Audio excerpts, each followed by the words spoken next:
বাংলা নববর্ষকে আসলে বরণ করে নিচ্ছেন নিজেদের মতো করে। অনেকে গান গাইছেন, নাচছেন এবং ঢোলের বাজে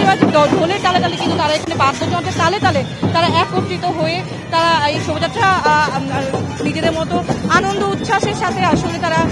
এই জায়গাটিতে এই মুহূর্তে আছেন এবং তারা উদযাপন করছেন নতুন বর্ষকে আসলে বরণ করে নেওয়ার যে ব্যাপারটি, এই ব্যাপারটি হয়তো এই শোভাযাত্রা ছাড়া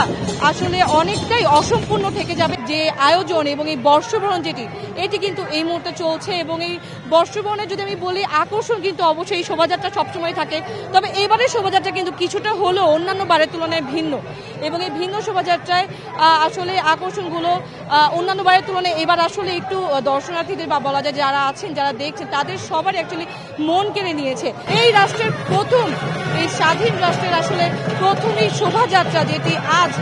নববর্ষের দিন আজ যাচ্ছে এবং এই শোভাযাত্রা আসলে যারা অংশগ্রহণ করছেন তারা অংশগ্রহণ করে আসলে বলা যায় যে ইতিহাসের সাক্ষী হয়ে আছেন এবং ইতিহাসের সাক্ষী হয়ে তারা থাকবেন যে আসলে